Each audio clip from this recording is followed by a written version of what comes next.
my name is Edshara, and today I get to share my Middle Grade May TBR. And if you don't know, Middle Grade May is a month-long readathon that encourages and celebrates the reading of middle grade books. This readathon was created by Acoss, and I will leave a link to her announcement video down in my description box if you want to know some more about it. I have quite a few books here, so let's just get started.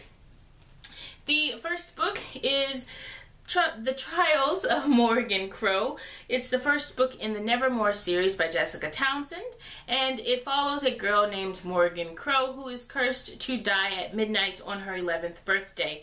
But before that happens, she is whisked away to the secret and magical land of Nevermore, and there she learns that she has to compete against hundreds of other children if she wants to stay permanently in Nevermore and avoid her fate. So this is one that I've seen a couple of times here on BookTube, so I thought I'd give it a try. Next up is Wizard Match by Lauren Magaziner, and I really hope that's how you pronounce her name. That seems a little too easy. But this one follows 12-year-old Lenny Mercado, and her siblings have to compete against one another to determine which one of them will receive her retiring grandfather's unlimited magical abilities. And her grandfather is the prime wizard, so he has all the magical powers, whereas everyone else has like one. And this cover just looks super cute and diverse, as well as the premise just sounds interesting, so I went ahead and checked this one out. Then I have Unstoppable Octobia May by Sharon G. Flake. This is one that I saw Richard share on his channel. I think his channel is Richard Media Geek now, but he liked it, so I saw my library had it available and decided to pick it up. This one takes place in the early 1950s, and it follows Octobia, who lives with her aunt in her aunt's boarding house, and Octobia begins to suspect that one of her aunt's tenants is a vampire, and of course she has to investigate. And this one just sounds like it's going to be a lot of fun, so I can't wait to pick it up. Then the next two books that I have are books 1 and 2 in a series.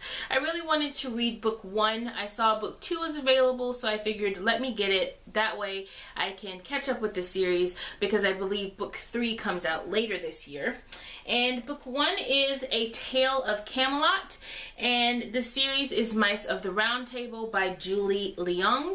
And this is a Camelot Arthur retelling, and it follows a young mouse named Caleb Christopher. I keep getting the names mixed up, but Caleb Christopher, and he dreams of being a knight of Camelot just like his dad and his grandfather, and so he ends up having to go on an adventure with some of his friends and a human boy to determine who attacked their annual festival, because he doesn't think it is who everybody else thinks it is. And so I love books or movies that have talking animals that interact with humans, so I think this series is going to be right up my alley. And then the second book is Voyage to Avalon, and both of these books are just so pretty, so I'm really hoping that I love this series so I can read both of these. Then I have Oddity by Sarah Cannon, and this one follows a girl named Ada who lives in Oddity, New Mexico, and her friends have to battle zombie rabbits, an alien mob, and a puppet cartel, all while they are searching for Ada's missing twin sister. And again, this one has a fantastic cover, and the premise sounds interesting, so yet again, I'm hoping I like it, y'all. Then I have Like Vanessa by Tammy Charles, and this was one that I wanted to read, and then Acoss reviewed it on her Instagram page, and she made it sound so good, so I figured if my library had it, I'd pick it up, and they did. So this one follows a girl named Vanessa who lives in public housing with her grandfather and her dad, and her mom is in prison, and she has issues with her self-confidence, and a new teacher comes to town and coordinates a beauty pageant, and Vanessa wants nothing to do with this beauty pageant, but her teacher convinces her to participate. And so I guess it's a coming of age story, so to speak. And it takes place in the year 1983, which I hear is a great year. So I'm really eager to read this one. And the next book is The Half-True Lies of Cricket Cohen, and this one is by Catherine Lloyd Burns, and it follows a girl named Cricket who is not a liar. She is merely a truth enhancer, and she ends up getting herself into trouble with her teacher and her parents when an essay that she writes is perhaps a little too enhanced. And so she decides to run away with her grandma Dodo, and she thinks it's going to be this big adventure in the city, and the only problem is her grandma Dodo also has some truth enhancing abilities, and it gets them into a bit of trouble. And this is one that I've been wanting to read for a little bit now, so I'm really happy that I have it. Then we have 100 Cupboards by Indy Wilson, and this one follows a boy named Henry who has to go and live with his aunt and uncle and their 3 children, his cousins, and he has a couple of nights where there are some strange occurrences, and he eventually finds all of these cupboards hidden behind the plaster in the wall.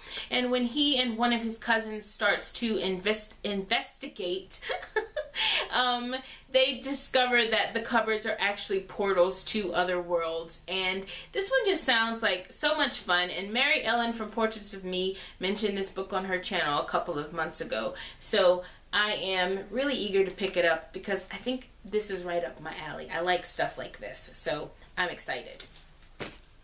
And then I have the Mighty Miss Malone. That's a lot of M's. By Christopher Paul Curtis. And this one follows a girl named Deza, her mother, and her older brother. And they live in Gary, Indiana during the Great Depression. But they are deciding to pick up and leave because they want to go and find her father, who has already left Gary, Indiana, looking for work. And this one just sounds really interesting. It has a really cute black girl on the cover. But I do have a question. If you've read this one or Bud Not Buddy by Christopher Paul Curtis, do I need to read Bud Not Buddy first? Because I didn't realize it at the time, but the character Deza is in Bud Not Buddy. So is there any information that I might need to know that's in that book that I need to know before I read this book? Does that make sense? If nobody knows, I'll probably still read it anyway, but I'm just curious. And then my last library book is actually a picture book, and it is A Different Pond, written by Bao Fee and illustrated by Thi Bui. And this was one that I saw mentioned on Twitter a couple of times. I do believe it's won a couple of awards since it's been published, but it follows a family of Vietnamese immigrants, and the father and son wake up early in the morning to go and fish to find food for the family, or to fish for food for the family.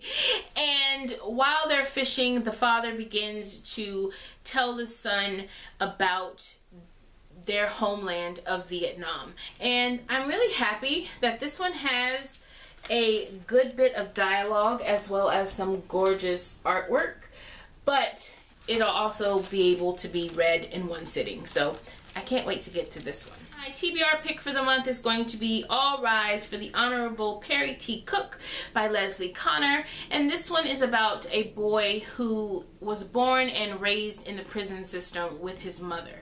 And now I think a new governor or mayor or maybe a prison warden, I can't remember, wants to remove him from that environment. And I don't think that Perry is okay with that, obviously.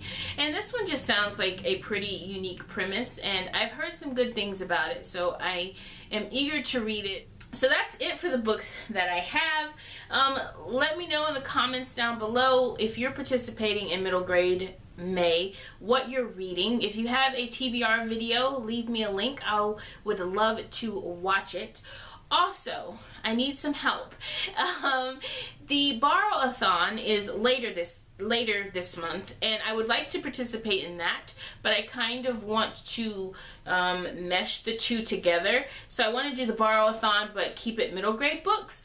So I'm going to do my own research, but if you know of any books, middle grade books that have won awards, or any middle grade books that are your favorites, leave them down in the comments for me, so it kind of gives me a little bit of a head start on trying to figure out my TBR for the borrow-a-thon. But that's it for today. I really do appreciate you guys listening to me ramble, and I appreciate you watching. Until next time, guys, God bless. Bye!